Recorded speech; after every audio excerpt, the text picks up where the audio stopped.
Praise the Lord. ஆண்டவர் இயேசு நாமம் மகிமைப்படுவதாக. ஞாயிற்றுக்கிழமை ஆராதனையில் தேவ சமூகத்தில் கூடி வந்திருக்கிற உங்கள் யாவரையும் ஆண்டவர் தாமே ஆசீர்வதிப்பாராக. கர்த்தருடைய வார்த்தையை நாம் தியானிக்க இருக்கிறோம். உங்கள் யாவருக்கும் இயேசு நாமத்தில் வாழ்த்துக்கள். நம்முடைய தியானத்திற்கு எடுத்துக்கொண்ட வேத வசனம் சகரியா தீர்க்க தரிசன புஸ்தகம் 4ஆம் அதிகாரம் 6வது வசனம். பலத்தினாலும் அல்ல, பராக்கிரமும் அல்ல, ஆவியினால் ஆகும். இன்று உலகம் முழுவதும் பெந்தகோஸ்தே தினம் கடைபிடிக்கப்படுகிறது. பெந்தகோஸ்தே ஞாயிறு என்று சொல்லி உலகத்தில் இருக்கின்ற எல்லா திருச்சபைகளும் இந்த நாளை நினைவு கூறுகிறார்கள். ஆண்டவருக்கு மகிமை உண்டாவதாக. நான் வாசித்த வசனம் சகரியா 4:6.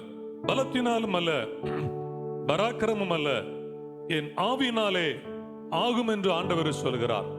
என் ஆவியினால ஆகும். இயேசு சொன்னார், விசுவாசிக்கிறவனுக்கு எல்லாம் கூடும், தேவனால் எல்லாம் கூடும். ஆகும் என்கிற வார்த்தை உலகத்தில் முடியாதது என்று எதுவுமே இல்லை. உலக பிரகாரமான மனிதர்கள் முடியாதது எதுவுமே இல்லை என்று சொல்லி முயற்சி எடுக்கிறார்கள். ஆனால் அவர்களால் முடிக்க முடியவில்லை.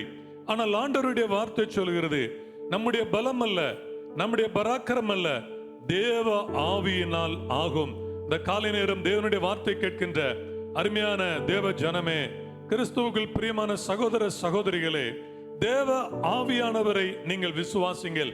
தேவ ஆவியின் பலத்தை நீங்கள் நம்புங்கள். மனித பலம் செய்ய முடியாததை தேவ ஆவியானவர் அவர் செய்து கொடுப்பார். தேவ ஆவியில் நிறைந்து ஜெபம் பண்ணும் பொழுது மனிதரால் முடியாது, மனிதனால் சாதிக்க முடியாததை, ஸ்தோத்திரம், அநேகர் சொல்கின்ற பொழுது மூளையால் சாதிக்க முடியாததை முழங்கால் சாதிக்கும் என்று சொல்வார்கள்.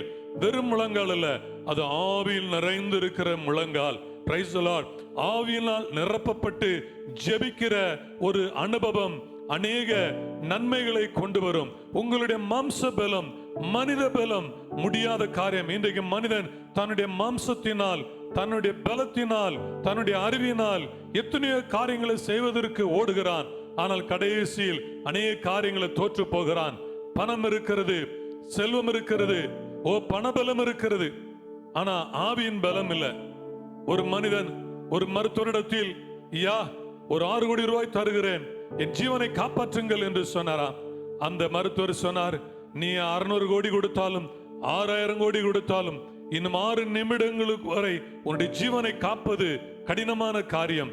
பண பலத்தினால் ஜீவனை காப்பாற்றலாம் என்று நினைக்கிறார்கள். இன்னைக்கு எத்தனையோ பணம் இருக்கிற பெரிய பெரிய மனிதர்கள், கோடீஸ்வரர்கள், மருத்துவர்கள் கூட நோயினால, தொற்று நோயினால மரணம் அடைகிறார்கள். பிரியமான தேவ ஜனமே, இந்த நாளிலே நாம் நம்ப வேண்டியது நம்முடைய பணத்தையோ நம்முடைய சரீர பலத்தை அல்ல, தேவ ஆவியின் பலம். எனவே தான் பலத்தினாலும் அல்ல, பராக்கிரமத்தினாலும் அல்ல. செருபாபேல், அன்றைக்கு செருபாபேலுக்கு சொல்லப்பட்ட வார்த்தை, அநேகர் தேவ ஊழியர்கள், யோசுவா அங்கே இருக்கின்றான், பிரதனாசர் யோசுவா இருக்கிறான், செருபாபேல் இருக்கிறான், எஸ்ரா இருக்கிறார்கள், போன்ற தேவ ஊழியர்கள் இருக்கிறார்கள். நன்றாக கவனிக்க வேண்டும். அவர்கள் தேவ ஜனங்களை சிறையிருப்பிலிருந்து கொண்டு வந்து அலங்கம் கட்டி ஆலயம் கட்டுகிற பெரிய வேலையை செய்கிறார்கள். ஆண்டவர் கேட்கிறார், சகரியா புஸ்தகத்துல, சகரியாவின் எண்ணத்தை காண்கிறாய்? சொல்லுகிறான், ஒரு குத்து விளக்கு, பொன் குத்து விளக்கை பார்க்கிறேன், 7 அகல்களை பார்க்கிறேன். குத்து விளக்கு என்பது அது சபையை குறிக்கிறது. 7 பொன் குத்து விளக்கு மத்தியில் உலாவுகிற தேவன் என்று வெளிப்படுத்தின விசேஷத்துல நாம் அங்கே வாசிக்கின்றோம். சபையில் உலாவுகிற தேவன். அப்ப குத்து விளக்குல மேல 7 அகல்கள் இருக்கிறது. அந்த 7 அகல்கள் என்பது அதில் எண்ணெய் ஊற்றப்பட்டு எப்பொழுதும் எரிந்து கொண்டு இருக்கும். சபை ஆவின் வல்லமையோடு இருக்க வேண்டும். சபை ஆவின் பலத்தோடு கூட இருக்க வேண்டும். ஆண்டவருடைய பரிசுத்த நாமம் மகிமை உண்டாதாக. அப்ப சபையில உலாவுகிற தேவன், சபையிலே தேவன் தம்முடைய ஜனங்களை ஆவினால் நிரப்புகிறார். ஆண்டவரை இயேசு மரித்து அடக்கமனப்பட்டு உயிர் தெழுந்து அவர் பரலோகத்திற்கு போவதற்கு முன்பு 40 நாட்கள் அவர் பலருக்கு தரிசனமானார். கடைசியாக ஒலிவ மலையிலே அப்போஸ்தலர்கள் சீசர்களை பார்த்து சொன்ன வார்த்தை, நீங்கள் போய் காத்திருங்கள், நீங்கள் போய் காத்திருங்கள், பரிசுத்த ஆவி உங்களிடத்தில் வரும், நீங்கள் பலனடைவீர்கள் என்று அப்போஸ்தலர் 1:8 சொன்னார். உங்கள் பலத்தினால் ஒன்றையை சாதிக்க முடியாது, நீங்கள் ஆவியின் பலத்தினால் அநேக காரியங்களை சாதிக்கலாம் என்று ஆண்டவர் அவர்களை பார்த்து சொன்னார்.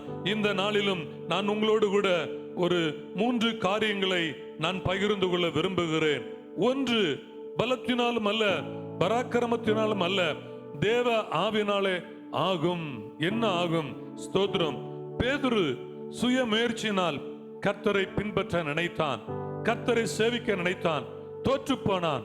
ஆனால் ஆவியின் பலத்தை பெற்ற பிறகு அவன் வெற்றி பெற்றான். இந்த வார்த்தைகளை கேட்டுக்கொண்டிருக்கின்ற அருமையான தேவ ஜனமே, லூக்கா 22 அதிகாரம் 33 வசனத்தை வாசித்து பார்க்கின்ற பொழுது அங்கே பேதுரு ஆண்டவரை இயேசு கிறிஸ்துவினிடத்தில் என்ன சொன்னார்? ஆண்டவரே, யார் உம்மை பின்பற்றாமல் போனாலும் காவலிலும் சாவிலும் நான் உம்மை பின்பற்றுவேன் என்று சொன்னான். அவன் தன்னுடைய மாம்சத்தில் சொன்னான், காவலிலும் சாவிலும் நான் உம்மை பின்பற்றுவேன் என்று சொன்னான். ஆண்டவரே, ஜெயிலுக்குள்ள நான் போனாலும் சரி, மரணம் வந்தாலும் சரி, உம்மை பின்பற்றுவதில் விலக மாட்டேன் என்று சொன்னான். நான் உம்மை நேசிப்பேன், உம்மை பின்பற்றுவேன், உம்முடைய வழியில் நடப்பேன். அப்ப பேதுரு மாம்சத்தில் அந்த வார்த்தையை வெளிப்படுத்தினான்.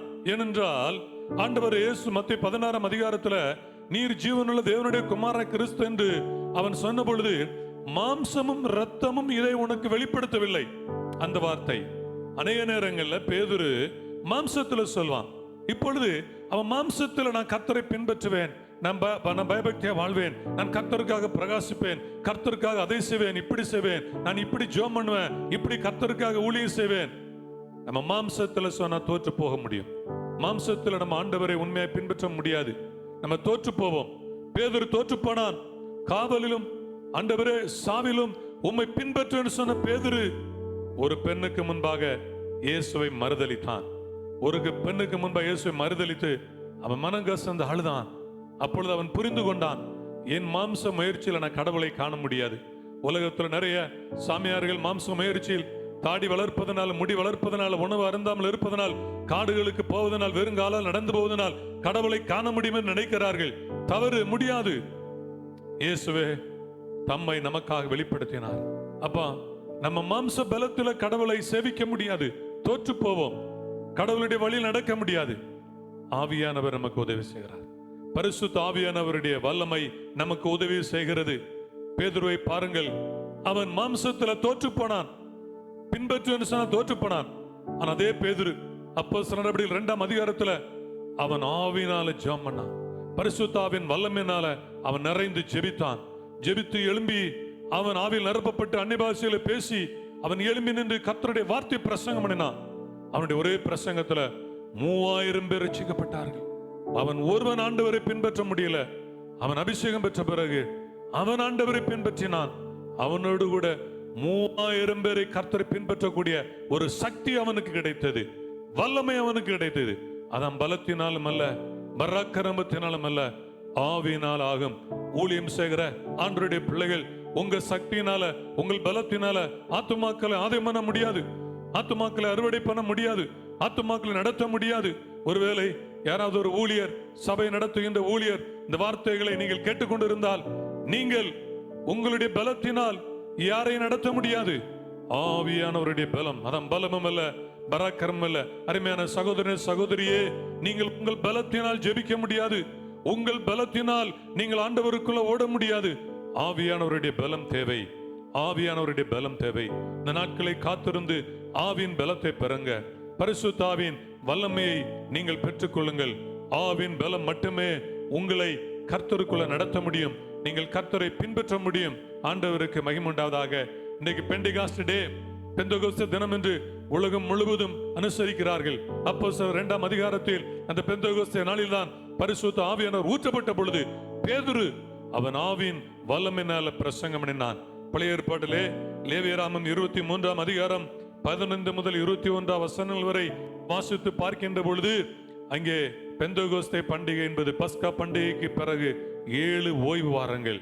அந்த 7 ஓய்வு வாரங்கள் முடிந்த உடனே 50வது நாள் பெந்தகோஸ்தே பண்டிகை, அந்த பஸ்கா பண்டிகைக்கு பின்பு வருகிற 7 வாரங்களுக்கு பிறகு வருகின்ற 50வது நாள், 50th டே, அதுதான் பெந்தகோஸ்தே. அது ஒரு அறுவடையின் பண்டிகை, சந்தோஷத்தின் பண்டிகை. நல்லா கவனிங்க. பரிசுத்த ஆவியின் வல்லமை பெறும் பொழுது நமக்கு ஒரு அறுவடை இருக்கிறது. ஆத்துமாக்களை அறுவடை செய்ய முடியும். சபை ஆவியின் வல்லமையில் நிரப்பப்படணும். சபை ஆவியில் நிறைந்திருக்கணும். ஆவியில் ஊழியக்காரர் நிறைந்திருக்கும் பொழுது ஒரு அறுவடை காண முடியும்.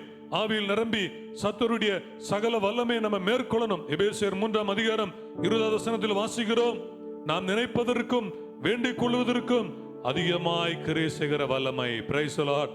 பேதுரு ஒருவன் மட்டும் ஆண்டவரை பின்பற்ற முடியாமல் திணறினான். இப்பொழுது 3000 பேரை ஒரே நேரத்தில் ஆண்டவரை பின்பற்றுவதற்கு அவனுடைய பலம், அவனுக்குள் இருந்த ஆவியினுடைய பலம் அவனுக்கு அந்த சக்தியை கொடுத்தது. இந்த நாளில உங்களுக்கு தேவை ஆவியின் பலம். சரீர பலத்தில் நீங்க ஒண்ணும் செய்ய முடியாது. சரீர பலம் தோற்று போகும். ஆனா ஆவியின் பலம். அப்ப சுய முயற்சியினால் கர்த்தரை பின்பற்ற நினைத்த பேதுரு தோல்வியடைந்து ஆவின் பலமேல் நிறைந்ததுனால அவன் கர்த்தரை பின்பற்றினான். ஆவின் பலத்தினால் தான் பாவத்தை, சாபத்தை, உலகத்தை, மாம்சத்தை, சாத்தானை நம்ம ஜெயிக்க முடியும். சோதனைகளை ஜெயிக்க முடியும். ஆண்டவர் நல்லவர். இரண்டாவதாக ஆதியாகமத்தின் புஸ்தகம் 32ஆம் அதிகாரம் 24, 25 வாசிக்கும் பொழுது, தன் ஜீவனை நடத்த மாம்சத்தில் யாக்கோபு தேவனோடு போராடி கொண்டிருக்கிறான். தேவதூதனோடு தன் ஜீவனை நடத்துவதற்காக யாக்கோபு அவன் அநேக ஆண்டுகள் மாம்சத்தில் நடந்தான். அவன் பிறக்கும் பொழுதே சகோதரனுடைய காலை பிடிச்சிட்டு வந்த ஆளு. சகோதரனுடைய காலை பிடிச்சான், அம்மாவுடைய காலை பிடிச்சான், அப்பா காலை பிடிச்சான், மாமா காலை பிடிச்சான், எல்லாருடைய காலை பிடித்தான். அவனுடைய மாம்சம், அந்த காலை பிடிக்கிற அனுபவம் என்பது ஒரு மாம்சத்தின் அனுபவம். பிறகு இந்த கற்பத்திலிருந்து அவன் வெளிப்படும் பொழுது அண்ணன் ஏசாவுடைய குதிகாலை பிடிக்கிறான். அதன் பிறகு அம்மா காலை பிடிச்சே வாழ்ந்தவன். அப்பா காலை பிடிச்ச ஒரு நாள் ஏசா என்று ஏமாற்றி யாக்கோபு ஆசீர்வாதம் பெற்றான். மாமா காலை பிடிச்சான். அங்கே போய் மாமா வீட்டுக்கு போய் மாமா காலில் விழுந்தான். மாமா காலை பிடிச்சான். அவன் மாம்ச பிழைப்புக்காக, அவன் வாழ்க்கையில பல பகுதிகள், அவன் உலகத்தில் வாழ்வதற்காக அவன் அநேகருடைய காலை பிடிச்சான். இப்பொழுது யாக்கோபு ஆசீர்வாதம் பெறுவதற்காக, தான் பாதுகாக்கப்படுவதற்காக அவன் தேவதூதனுடைய காலை பிடிக்கிறான். தேவதூதனுடைய பாதத்தில் விழுகிறான். யாக்கோபு தேவனுடைய காலை பிடிக்கிறான். அப்பொழுது தூதன் சொல்கிறான், நீ என்னை போக விடுப்பா. அவன் பலத்தில் போராடுகிறான். நீ என்னை போக விடு, பொழுது விடுகிறது என்று சொன்னான். அப்பொழுது யாக்கோபு இல்ல, நான் விட மாட்டேன் என்று சொன்னான். அப்பொழுது தூதன் அவனுடைய தொடைச்சந்தை தொட்டார். அவனுடைய கால் சுலுக்கிற்று. நல்ல கவனிங்க, ஸ்தோத்திரம். ஆனால் அந்த இடத்தில் அவன் தேவனோடு மனிதனோடு போராடி மேற்கொண்டான் என்று வார்த்தை வருகிறது. அதனுடைய அர்த்தம் என்ன? சத்தியம் என்ன? கடவுளை மேற்கொள்ள முடியாது. பாருங்க, கடவுளுடைய தோல்வி மனிதனுடைய வெற்றியா இருக்கிறது. சிலுவையில் இயேசு தோற்றார், மரணம் அடைந்தார். சிலுவையில் தோற்றார் என்றால் அந்த மரணத்தை சொல்லுகிறேன். ஆனால் அதன் பிறகு அவர் வெற்றி பெற்றார். அந்த மரணத்தின் மூலமாக மனுஷனுக்கு, உங்களுக்கு, எனக்கு ஒரு வெற்றி கிடைக்கிறது. இயேசு விசுவாசிக்கிறதுனால. சிலுவையில் இயேசுனுடைய பாவத்தை ஏற்றுக்கொண்டு நம்முடைய பாவங்களுக்காக அவர் மரணம் அடைந்தார். ஒரு பரிமாற்றம் சிலுவையில் நடக்கிறது. அந்த மரணம் நமக்கு ஜீவனை கொடுக்கிறது. அதை நம்ம விசுவாசிக்கணும். அதுதான் மனிதன் தேவனோடு போராடி மேற்கொள்வது என்றால் அந்த அர்த்தம் தேவனையே வெற்றி கொள்வது என்றால் ஆண்டவரை இயேசு அந்த இடத்துல தோற்றார். அவருடைய தோல்வி சிலுவையில நமக்கு ஒரு வெற்றி, நமக்கு ஒரு வெற்றி தந்தது, நமக்கு ஒரு ஆசீர்வாதத்தை கொடுத்தது. அல்ல, இயேசு அடக்கம் பண்ணப்பட்டு 3ஆம் நாள் உயிர் தெழுந்தார், வெற்றி பெற்றார். இங்கே யாக்கோபு தேவனோடு வெற்றி பெற்றார். ஆண்டவர் விட்டு கொடுக்கிறாரு. அவனுக்காக தன் வாழ்க்கையை அவர் விட்டு கொடுக்கிறார். தன்னுடைய பலத்தை அவர் விட்டு கொடுக்கிறார். கடவுளை மனிதன் ஜெயிக்க முடியாது, அவர் விட்டு கொடுக்கிறார். இயேசு தம்மை தாமே பலியாக நமக்காக ஒப்பு கொடுத்தார். பிரியமான சகோதரனே, சகோதரியே, கடவுளை ஜெயிக்க முடியாது, ஆனா கடவுள் நம்மை ஜெயிக்க வைக்கிறார். எப்படி? அவர் தம்மை தாமே ஒப்பு கொடுத்து சிலுவையில் நமக்காக மரித்ததினால் உங்களை என்னையும் அவர் ஜெயிக்க வைக்கிறார். Praise the Lord. அந்த சிலுவையை நாம் விசுவாசிக்க வேண்டும். இப்பொழுது யாக்கோபு போராடுகிறான். போராடினாலும் அவனால முடியல. அப்பதான் தொடச்சது தொட்டோடனே அவன் காலு நொண்டி நொண்டி நடக்க ஆரம்பிச்சான். இப்ப பலவீனம் ஆயிட்டான். இப்பொழுது யாக்கோபு நினைக்கிறான், கடவுளை முழுவதும் நம்புறான். ஆண்டவரே, இவ்வளவு நாள் நான் ஓடினேன், ஆடினேன், 2 கால்கள் இருந்தது, அங்க என் வீட்டை விட்டு ஓடினேன், மாமா வீட்டுக்கு.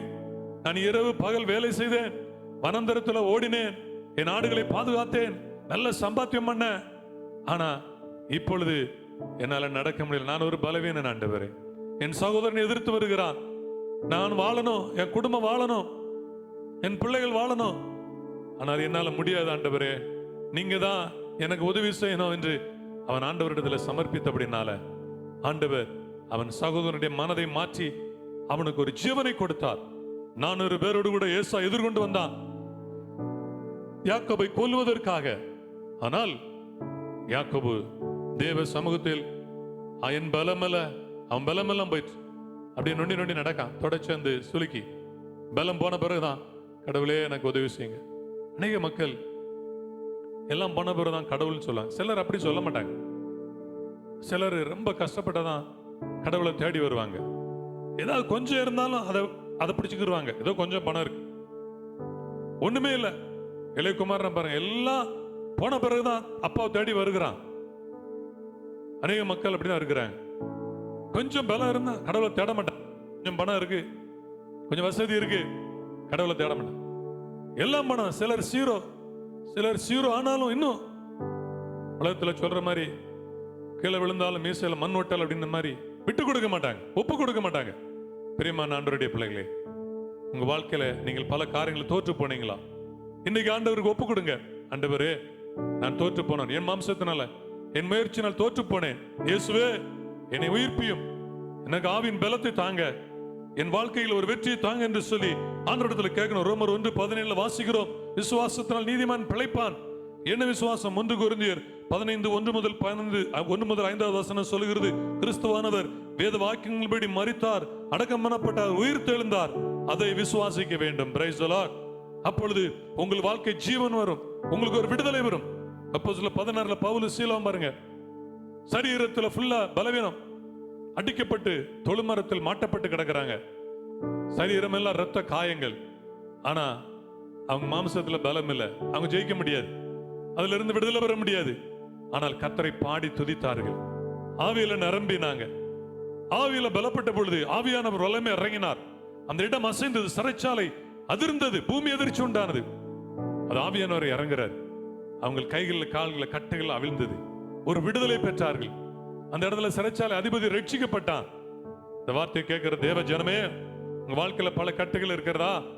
பல போராட்டங்கள் இருக்கிறதா? ஜீவனுக்காக நீங்க போராடி கொண்டு இருக்கிறீங்களா? மாம்சத்துல போராடுறீங்களா? நீங்க அதெல்லாம் விட்டு விடுங்க. நல்ல ஆவியில நிரம்புங்க. கர்த்தருடைய சமூகத்தில் சரணடைந்து ஆவியின் பலத்தை அடையும் பொழுது நிச்சயம் ஆண்டவர் உங்கள் வாழ்க்கையில் ஒரு வெற்றியை தருவார். மூன்றாவதாக ஒன்றை சொல்லி நம்ம ஜெபிக்க போகிறோம்.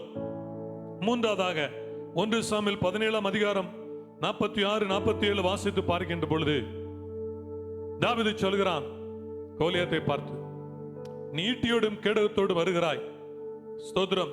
அந்த வசனத்தை நம்ம கவனித்து பார்க்கின்ற பொழுது, கர்த்தர் ஈட்டியினால பட்டயத்தினால ரட்சிக்கிறவர் அல்ல. ஆண்டவருடைய ரட்சிப்பு எப்படி வரும் என்று சொல்லி தாவீது மிக அழகாக அவன் அறிக்கையிடுகிறான். ஒரு பெரிய கோலியாத்தை வீழ்த்தினான், ஒரு சின்ன பையன். அப்ப மாம்சத்தில் அவன் ஜெயிக்கவில்லை, அவன் ஆவியில் அவன் ஜெயிக்கிறான், வெற்றி பெறுகிறான். 1 சாமுவேல் 17:47 அவன் சொல்லுகிறான், கர்த்தர் பட்டயத்தினாலும் ஈட்டியினாலும் ரட்சிக்கிறவர்கள் என்று இந்த ஜனக்கூட்டம் எல்லாம் அறிந்து கொள்ளும். அப்போ பட்டயம் ஈட்டி என்பது அது ஒரு பலம், அது ராணுவ பலம். பட்டயம் ஈட்டி அது ஒரு மாம்சத்தின் பலம். ஒரு பட்டயத்தை கையில் ஒரு மனிதன் வைத்துக் கொண்டு அவன் யுத்தம் செய்யும் பொழுது அவன் மாம்ச பலத்தில் யுத்தம் செய்கிறான். அப்படி கையில பட்டயம் வைத்திருக்கிற ஆயிரக்கணக்கான ராணுவ வீரர்கள் கோலியாத்தை முன்பாக நிற்க முடியாமல் ஓடி ஒளிந்து கொள்கிறார்கள். தாவீது சொல்கிறான், அந்த பலத்துல கோலியாத்தை ஜெயிக்க முடியாது. பட்டயத்தினாலேயோ ஈட்டினாலேயோ மாம்ச பலத்தினாலேயோ கோலியாத்தை ஜெயிக்க முடியாது. தாவீது சொன்னா, ஆண்டவர் ஒரு ஆண்டவருடைய பலம், ஆவியின் பலம், யுத்தம் கர்த்தருடையதுன்னு சொன்னா ஆவியானவர் இறங்குவார். ஸ்தோத்திரம். அவன் ஒரு சின்ன கல்லை தான் வீசினான், ஒரு சின்ன கல். அந்த கல் அப்படியே போய் அவனுடைய நெற்றியில பட்டது. ஆண்டவர் நல்லவர். கோலியாத்து கீழே விழுந்தான். ஒரு சிறிய கல். நல்ல கவனிங்க, பரிசுத்த ஆவியானவரை அநேகர் அற்பமா நினைக்கிறாங்க. ஸ்தோத்திரம். ஆனால் அப்போஸ்தலனாகிய பவுல் சொல்லுகிறார், இந்த பொக்கிஷத்தை நாங்கள் மண்பாண்டங்களில் பெற்றிருக்கிறோம் என்று சொல்கிறார். இந்த பொக்கிஷம்ங்கிறார்.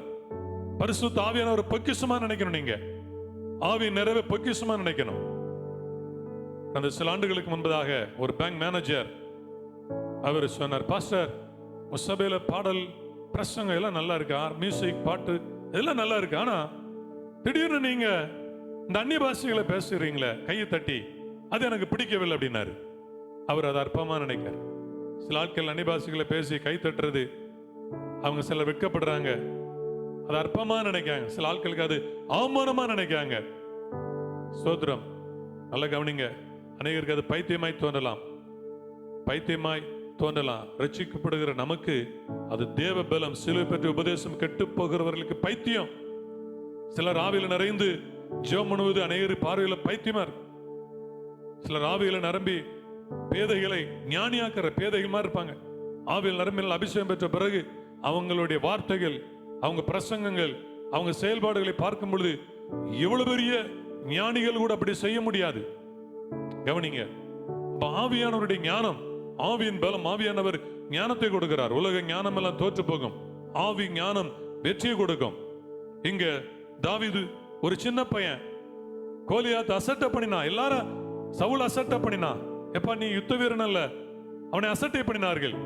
ஆனால் தாவீதோ இந்த யுத்தம், இந்த வெற்றி கர்த்தருடைய பலத்தில், மனித பலத்தில் அல்ல, ஏன் பலத்தில் அல்ல, ஏன் தோற்றத்தில் அல்ல, எனக்குள் இருக்கிற ஆவியானவர். அவனை முந்தின அதிகாரத்தில் சாமுவேல் அபிஷேகம் பண்ணி இருந்தார். சகோதரர் நடுவே அந்த அபிஷேகம், அந்த ஆவியின் பலம் ஒரு பெரிய வெற்றியை கொடுத்தது. பலம் இல்ல, பராக்கிரம் இல்ல, ஆவியினாலே ஆகும். கண்களை மூடி ஜெபம் பண்ண போகிறோம்.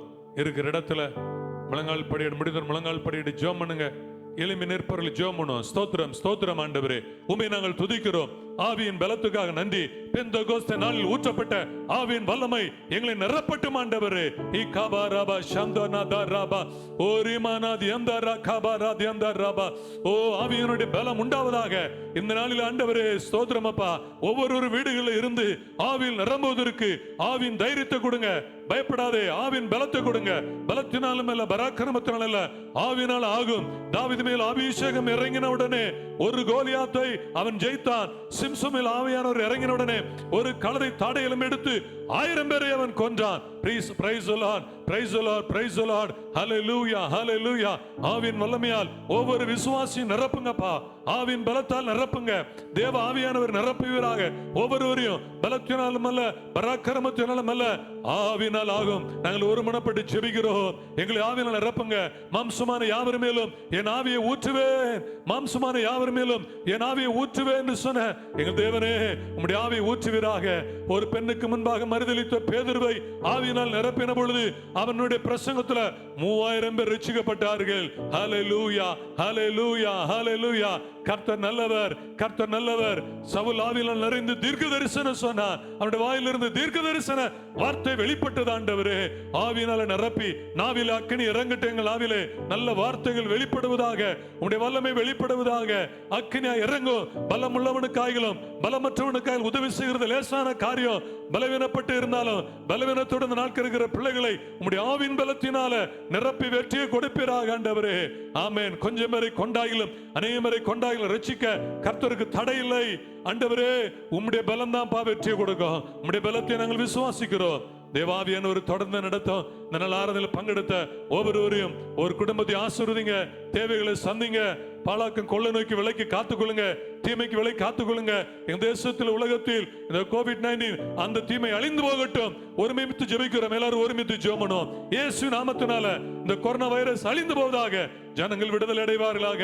ஜனங்கள் விடுவிக்கப்படுவார்களாக. ஜனங்கள் ஆசீர்வதிக்கப்படுவார்களாக. ஜனங்கள் சமாதானம் பெறுவார்களாக. ஆண்டவரே உதவி செய்யுங்கப்பா. கர்த்தர் எங்களுக்கு உதவி செய்யுங்க. நம்முடைய கிருபை எங்களோடு இருப்பதாக. எங்களை பலப்படுத்தும். இந்த ஆராதனையில ஆண்டவரை பங்கெடுக்கிற ஒவ்வொருவரையும் குடும்பத்தையும் ஆசீர்வதிங்க.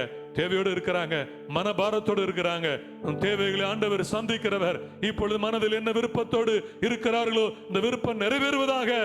ஆமென், ஆமென். ஆண்டவரே ஸ்தோத்திரம். உனக்கு ஒரு உருவாக்கப்படும் எந்த ஆயுதம் வாய்க்காமல் போகும். இன்று எகிப்தனை காண்பதில்லை, நீ தீங்கை காணாதிருப்பாய். தடைகளை மாற்றுங்கப்பா. வர வேண்டிய நன்மைகள் வருவதாக. இயேசு நாமத்தில் வருவதாக. எலியாவை காகத்தை கொண்டு போஷித்த தேவன் ஆண்டவரே, அநேகரை ஆண்டவரை போஷிப்பீராக. புதிய வழிகளை திறப்பீராக. ஒவ்வொருவருக்கும் உதவி செய்வீராக. ஒவ்வொரு குடும்பத்தையும் ஆசீர்வதிங்க.